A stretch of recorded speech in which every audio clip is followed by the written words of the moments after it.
Ladies and gentlemen, welcome to this seminar on thermomechanical analysis, or TMA as it is usually called.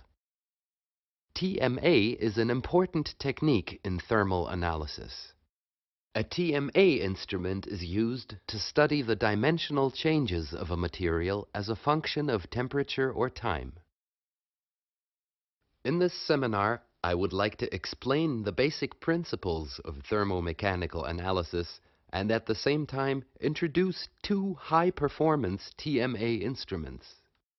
I also want to point out a number of important design features and benefits and discuss the different sample measurement modes. Finally, I will present examples to illustrate the different application possibilities of TMA in various industries.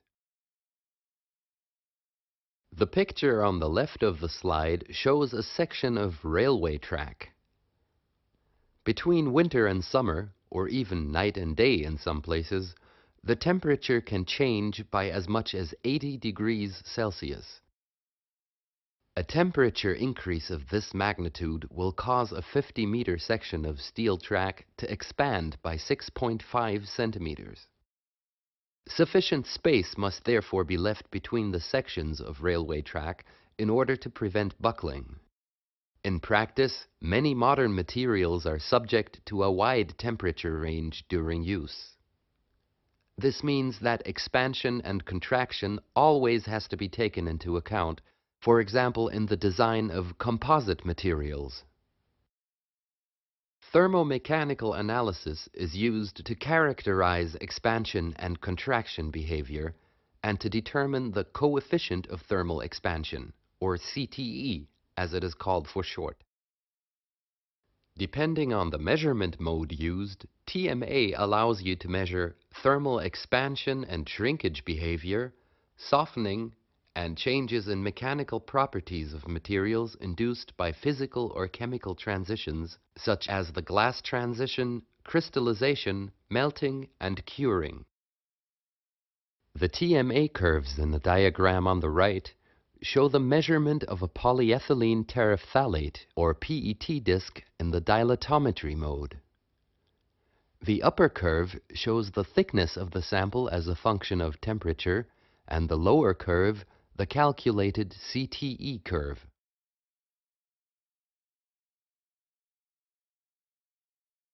This upper diagram illustrates the basic measuring principle of a TMA instrument. The sample is placed on the sample support and a constant load is applied to it via the measuring probe.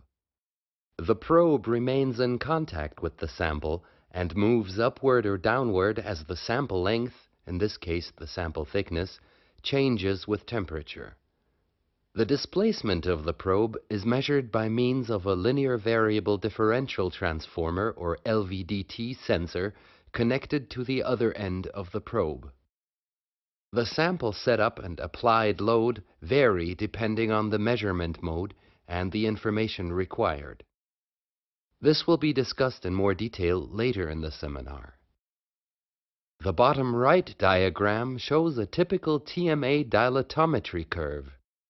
In this mode, a very low force is applied to the probe and the sample length is measured as a function of temperature. The length gradually increases with increasing temperature. When the glass transition temperature, Tg, is reached, there is a significant increase in the rate of expansion and slope of the curve. The Tg is evaluated as the point of intersection of the extrapolated slopes. The curve of the instantaneous CTE is calculated from the length curve. The step corresponds to the glass transition.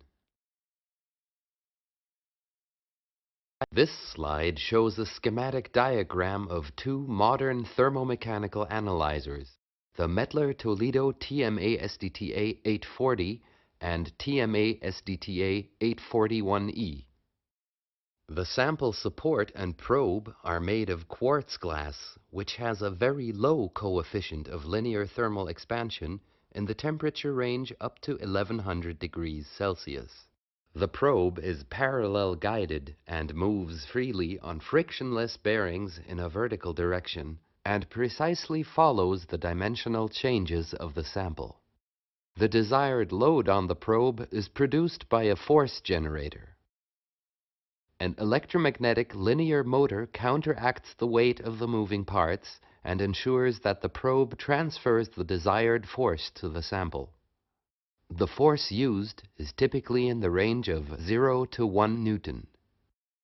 The displacement sensor is a linear variable differential transformer, or LVDT. The ferromagnetic core inside the coil system is connected to the measuring probe and generates an electrical signal proportional to the displacement. The position of the probe is measured with nanometer resolution. A protective gas, such as nitrogen, is normally used to protect the mechanical and electronic parts from the effects of corrosive decomposition products. The LVDT and other parts are also protected against temperature changes through the use of thermostating and reflector baffles. There are two temperature sensors. One sensor measures the furnace temperature and controls the temperature program. The other sensor is situated in the sample support directly below the sample and measures its temperature, from which the SDTA signal is derived. The SDTA sensor measures the calorimetric effects of the sample. I would now like to discuss the different TMA measurement modes. The choice of the measurement mode is determined by the shape and properties of the sample and the information required. The upper left diagram in the slide illustrates the dilatometry or compression mode. In the dilatometry mode, the parallel-sided sample is covered with a quartz glass disc to distribute the force uniformly over the contact area. A low force is applied that is just sufficient to ensure that the probe remains in contact with the sample. The CTE of bulk materials can be measured in this way. Compression behavior is measured by applying larger forces. This mode is used to study the mechanical properties of soft materials such as foams, gels, and elastomers. The next mode is penetration. The aim of a penetration measurement is to determine the temperature at which the sample begins to soften or deform under an applied load. A ballpoint probe is often used for such measurements in order to apply a high initial stress or force per unit area. Initially, the ballpoint probe is only in contact with a very small area of the sample. As the sample softens on warming, the probe penetrates more and more into it. Alternatively, a probe with a contact surface area of 1 square millimeter can be used in order to apply a constant stress. The tension mode is often used to investigate the expansion and shrinkage behavior of films and fibers. The samples are prepared externally using the appropriate accessories. Plastic films and metal foils are installed in the film attachment device using 2 clips. Fibers, threads, and wires are fixed in place in the fiber attachment device by means of copper clips. Usually, a low force is applied that is just sufficient to ensure that the film or fiber remains slightly taut between the clips and does not buckle. Special accessories for investigating the swelling behavior of materials and solvents are also available. A parallel-sided sample is placed in a glass vial and covered with a quartz glass disc. A lid is then placed on the vessel to prevent evaporation of solvent. The probe enters through a hole in the lid and rests on the sample with a low force. Solvent is injected using a syringe at the beginning of an isothermal measurement, and the change in sample thickness resulting from the absorption of solvent is measured as a function of time. Finally, there is three-point bending. This mode is ideal for stiff samples such as fiber-reinforced plastics or other polymers and composites that do not show any measurable deformation in the compression mode. Bending measurements are often made in what is called the dynamic load TMA mode or DLTMA mode, in which the force applied to the sample alternates periodically. This mode is very sensitive to changes in Young's modulus caused by the thermal effects of the sample, such as the glass transition, curing, and melting. The following slides show typical measurement curves to illustrate each particular measurement mode.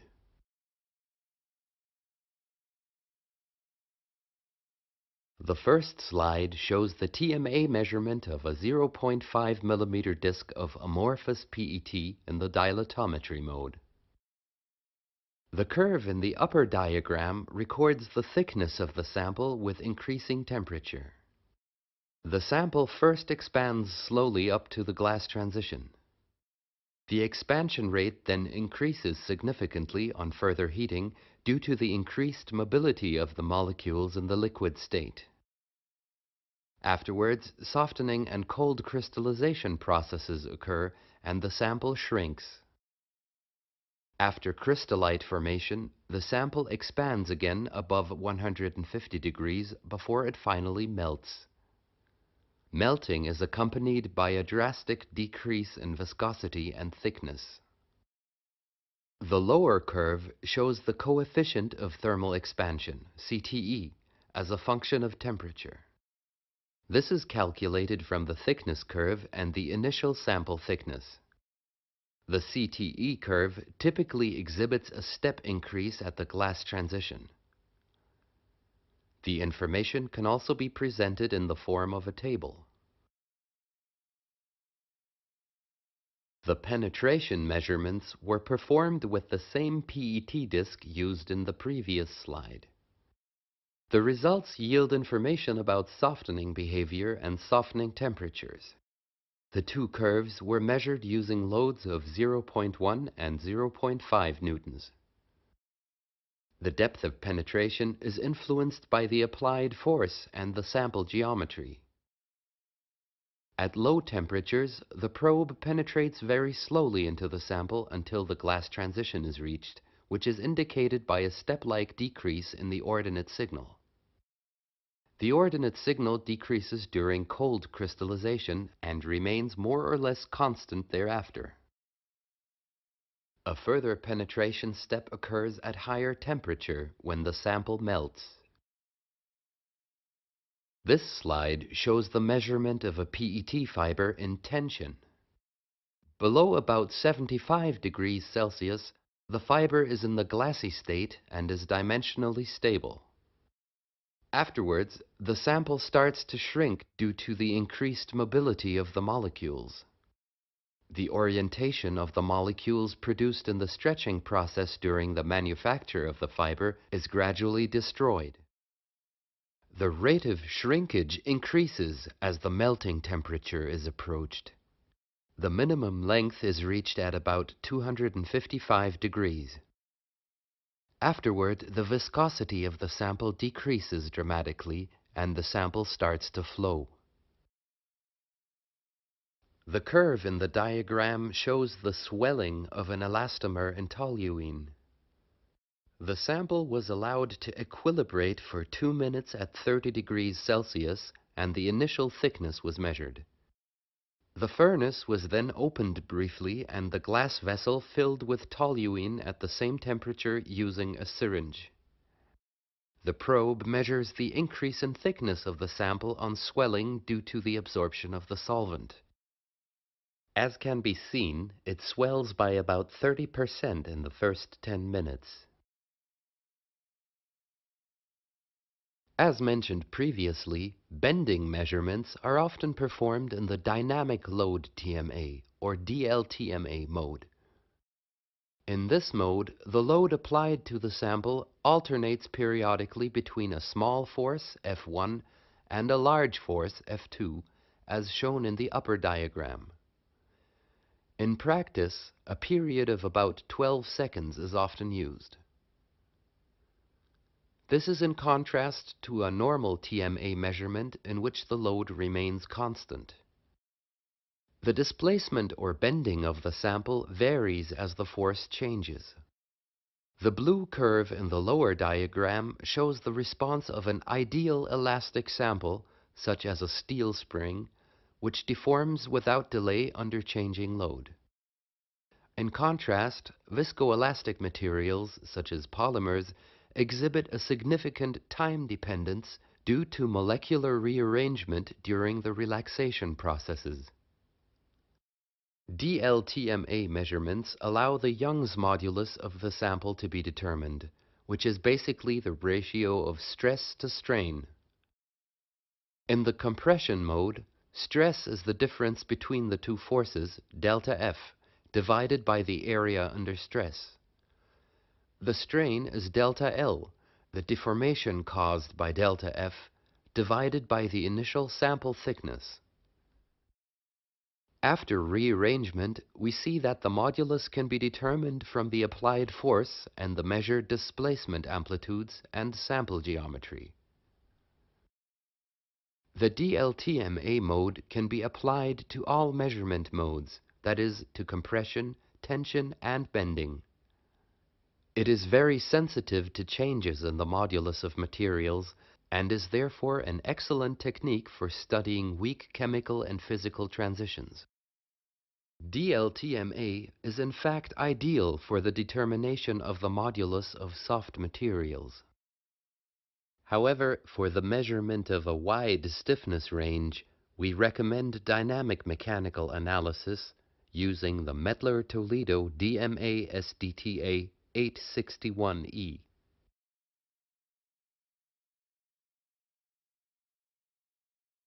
As mentioned previously, bending measurements are often performed in the dynamic load TMA or DLTMA mode. In this mode, the load applied to the sample alternates periodically between a small force, F1, and a large force, F2, as shown in the upper diagram. In practice, a period of about 12 seconds is often used. This is in contrast to a normal TMA measurement in which the load remains constant. The displacement or bending of the sample varies as the force changes. The blue curve in the lower diagram shows the response of an ideal elastic sample, such as a steel spring, which deforms without delay under changing load. In contrast, viscoelastic materials, such as polymers, exhibit a significant time dependence due to molecular rearrangement during the relaxation processes. DLTMA measurements allow the Young's modulus of the sample to be determined, which is basically the ratio of stress to strain. In the compression mode, stress is the difference between the two forces, delta F, divided by the area under stress. The strain is delta L, the deformation caused by delta F, divided by the initial sample thickness. After rearrangement, we see that the modulus can be determined from the applied force and the measured displacement amplitudes and sample geometry. The DLTMA mode can be applied to all measurement modes, that is, to compression, tension, and bending. It is very sensitive to changes in the modulus of materials and is therefore an excellent technique for studying weak chemical and physical transitions. DLTMA is in fact ideal for the determination of the modulus of soft materials. However, for the measurement of a wide stiffness range, we recommend dynamic mechanical analysis using the Mettler-Toledo DMA SDTA 861E.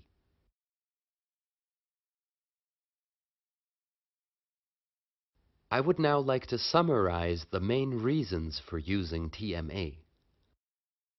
As we discussed earlier, TMA can be used to determine the coefficient of thermal expansion and to characterize the expansion and shrinkage behavior of materials. A good understanding of such behavior is important, particularly for materials that undergo stretching or orientation processes during manufacturing, such as films and fibers. The softening temperature of materials can also be measured by TMA in penetration experiments. Materials soften at the glass transition temperature or on melting. DLTMA measurements are very sensitive to changes in Young's modulus of a sample. The method can be used to detect weak glass transitions that cannot be detected by differential scanning calorimetry, as well as curing processes of highly filled thermosetting composites. Creep and recovery behavior, as well as swelling behavior in solvents, are important properties of elastomers. TMA can be used to characterize such behavior under isothermal conditions.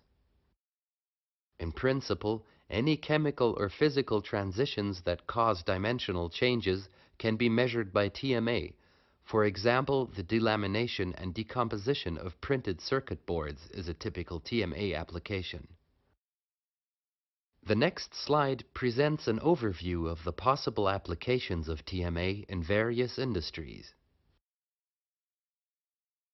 As we can see from the table, a key application of TMA is the determination of the coefficient of thermal expansion of a wide range of materials such as polymers, metals and alloys, and composites in various industries.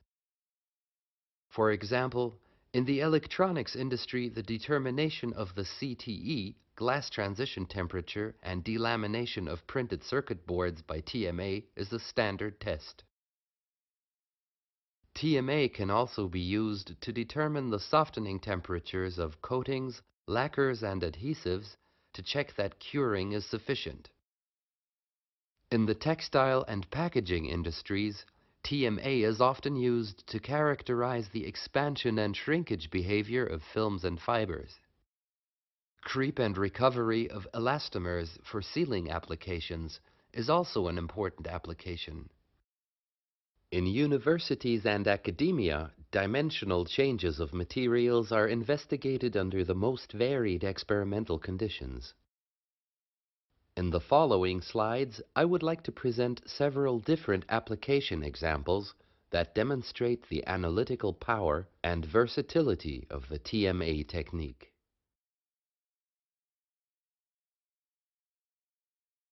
Materials expand or contract as a result of an increase or decrease in temperature. They exhibit different expansion and contraction behavior in different temperature ranges. The possibility of dimensional changes due to temperature change must be taken into account when designing composites from different materials and in many engineering applications. Otherwise, cracks and damage can occur and lead to product failure. The diagram shows the determination of the coefficient of thermal expansion, CTE, of several different inorganic materials by TMA. The prerequisites for accurate CTE results are low signal noise, a low heating rate, and blank subtraction.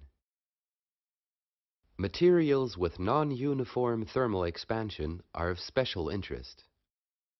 These include Invar, a nickel-steel alloy with 36% nickel, which has practically zero thermal expansion at ambient temperature. Duran glass, like most mineral glasses, has a very low coefficient of expansion below the glass transition temperature. Crystalline quartz, measured here in the c-axis direction, expands steadily up to the solid-solid transition at about 575 degrees Celsius, after which it begins to contract. This slide shows a typical application of TMA in the electronics industry. A printed circuit board, or for short, a PCB, is a laminate consisting of several layers of support material bound together by a thermosetting matrix resin. A high-performance PCB exhibits several important properties. First, structural rigidity and dimensional accuracy. Second, a sufficiently high softening or glass transition temperature of the matrix resin to prevent the deterioration of mechanical and dielectric properties. Third, adequate thermal durability and stability of the matrix resin to withstand the soldering bath temperature and possible heat accumulation in later operation. Any degradation of the matrix resin is accompanied by outgassing, which can force the layers apart, that is, cause delamination, thereby destroying the laminate. This slide demonstrates how these properties can be characterized using TMA. The sample was measured in the dilatometry mode. It expands gradually on heating up to the glass transition temperature at about 94 degrees Celsius. Above this temperature, the slope of the expansion curve becomes steeper. The curve exhibits a typical glass transition which can be evaluated as the point of intersection of the two slopes of the TMA curve.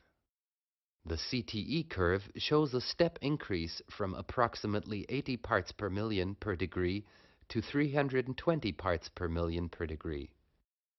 It is important to note that printed circuit boards are anisotropic and exhibit quite different CTE values for length, width, and thickness. To obtain complete information, the CTE should therefore be measured in all three directions. Delamination is observed as spikes and jumps in the TMA curve, starting at about 320 degrees and becoming more serious above 360 degrees. Coatings are applied to substrates in many industrial applications to improve the surface properties of the substrates. The thermal and mechanical stability of such coatings and their thickness are characteristics that play an important role in product quality, process control, and cost control. In this application, two copper wires, A and B, with different enamel insulation coatings were measured in the TMA penetration mode. In both cases, the resulting TMA curves exhibit two steps. The first step of each curve, at about 150 degrees Celsius, is due to softening of the individual insulation coatings. The second step, above about 200 degrees, corresponds to the decomposition of the coatings. In sample A, both effects occur about 20 degrees to higher temperature compared with the effects in sample B. This demonstrates that the thermal and mechanical stability of the insulation of wire A is superior. The TMA penetration mode is often the most sensitive method for measuring the softening or glass transition of thin coatings. The thickness of the coatings can also be estimated by adding the heights of the two steps together and dividing by 2 because both the lower and the upper layers contribute to the steps. The results show that the coatings are 12 to 15 microns thick. Stretched films often have a preferred orientation and hence exhibit anisotropic mechanical properties. These properties can be characterized by measuring the expansion or shrinkage behavior using TMA. The slide shows the TMA curves of two polyether sulfone-based film samples. The red curves show the results obtained from the stretched film measured in and across the stretching direction, and the blue curves the results from the unstretched film. The unstretched sample is isotropic and shows the same behavior in both measurement directions. The behavior of the stretched sample is very different in the stretched direction compared with at right angles.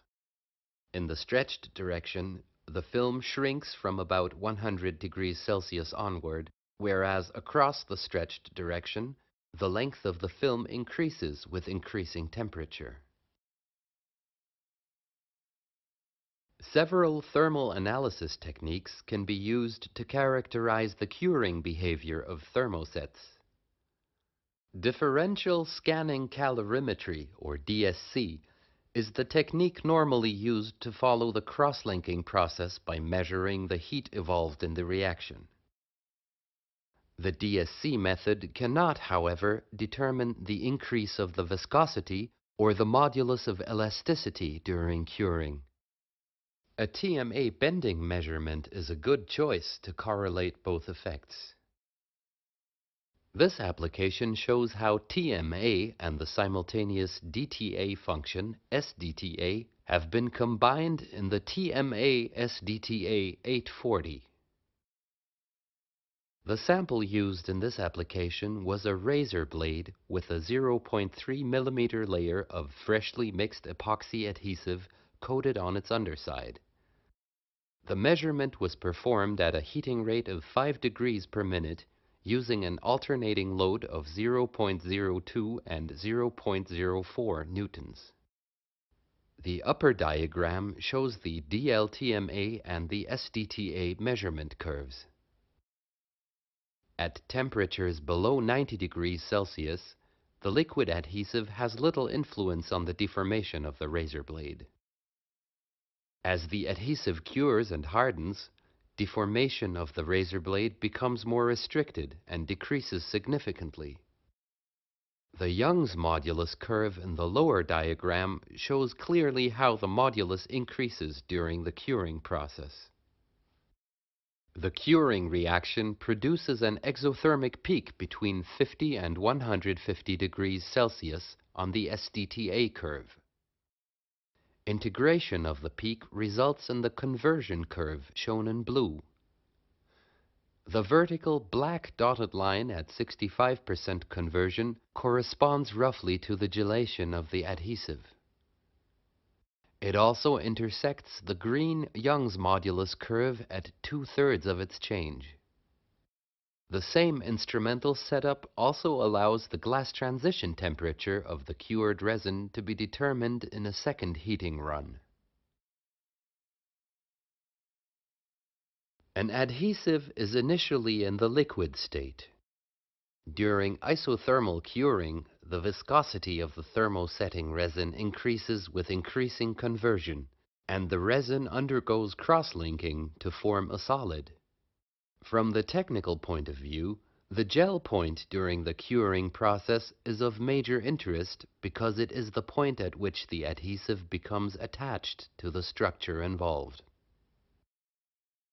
The sample was inserted into a pre-equilibrated measuring cell and measured by DLTMA using alternating forces of plus or minus 0.1 Newton. Initially, while the sample is still liquid, the probe switches between the highest and lowest position under the changing load, as seen from the large deformation amplitude. With further curing, the sample cures and hardens, and eventually the probe becomes stuck in the sample. The reaction time at which the probe can no longer be raised from the sample corresponds to the gel point. The measurement results show that the gel point at 10 degrees Celsius is approximately 26 minutes. Dynamic mechanical analysis, however, is the best technique for measuring the gel point. In this technique, the gel point is measured as the point of intersection of the storage and loss modulus. The most important properties of elastomers used for sealing applications are the elastic modulus and the creep and viscous flow behavior.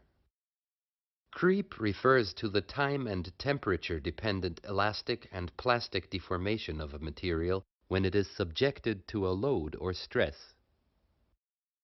Creep deformation consists of two components: reversible creep relaxation and irreversible viscous flow.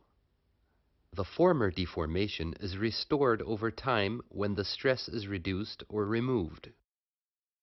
Viscous flow, however, causes permanent deformation and geometry change and often leads to product failure. The time-dependent elastic deformation of a material under load is determined by its Young's modulus. It indicates the deformation capacity of the material under an applied stress. All these properties can be readily investigated by TMA in isothermal creep and recovery experiments.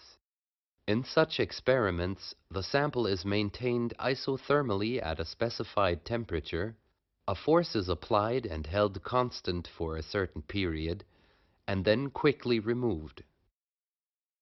The strain, that is, the relative change in thickness of the sample, is recorded as a function of time.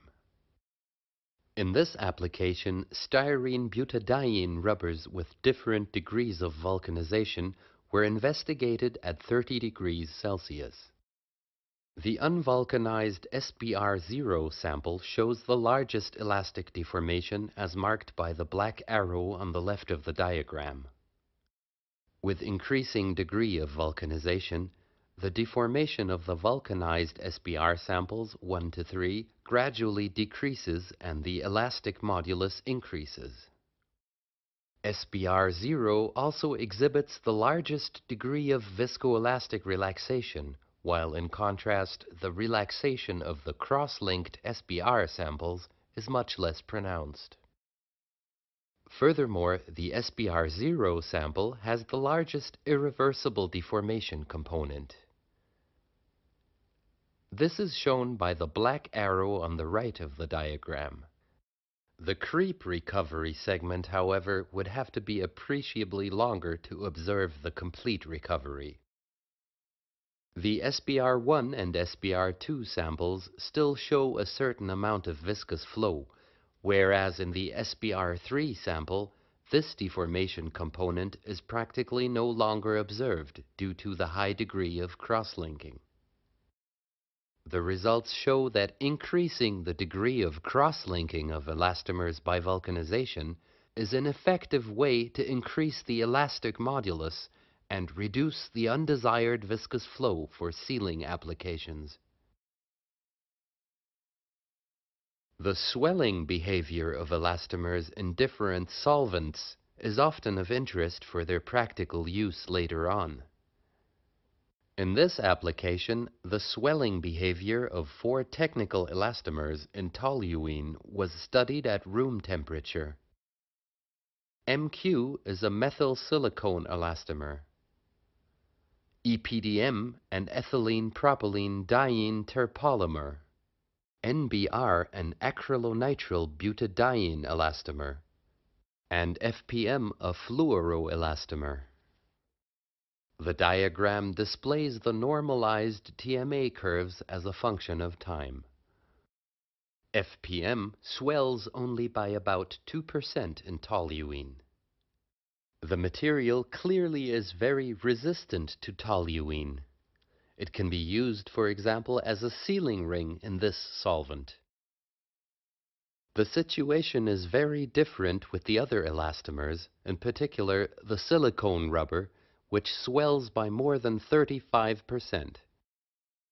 Swelling measurements allow elastomers and sealing rings to be specifically selected for particular applications. This slide summarizes the features and benefits of the TMA SDTA 840 and 841E. Thermomechanical analysis is an excellent technique for studying the expansion behavior and softening temperature of various materials such as thermoplastics, thermosets, elastomers, adhesives and coatings, films and fibers, metals, ceramics, and composites. TMA is also a very sensitive method and can be used to determine weak physical transitions that are associated with changes in modulus, curing, and delamination. A key feature and advantage of the Mettler-Toledo TMA instruments is the parallel-guided measuring sensor. Thanks to this patented mechanical design, the measuring probe moves up and down without friction, ensuring that the results are of high quality. The nanometer resolution enables the instruments to detect very small dimensional changes. The wide measurement range of plus or minus 5 millimeters allows both small and large changes to be measured. Dynamic load TMA is available for all modes of operation. It is a powerful technique for measuring weak transitions such as the glass transition of a highly filled composite through the change in Young's modulus. The simultaneous DTA signal yields additional calorimetric information about thermal effects such as curing and melting. It provides accurate temperature calibration using reference materials with well-defined melting points. Furthermore, the gas-tight cell ensures that measurements can be performed in a defined atmosphere. The TMA SDTA 840 can be coupled to a mass spectrometer or an FTIR spectrometer to analyze and identify gaseous products evolved from samples. Finally, I would like to draw your attention to information about thermomechanical analysis that you can download from the Internet. Mettler Toledo publishes articles on thermal analysis and applications from different fields twice a year in UserCom, the well-known Mettler Toledo biannual technical customer magazine. Back issues of thermal analysis UserCom editions can be downloaded as PDFs from mt.com/usercoms. In addition, you can download information about webinars, application handbooks, or information of a more general nature from the Internet addresses given on this slide. This concludes my presentation on thermomechanical analysis. Thank you for your interest and attention.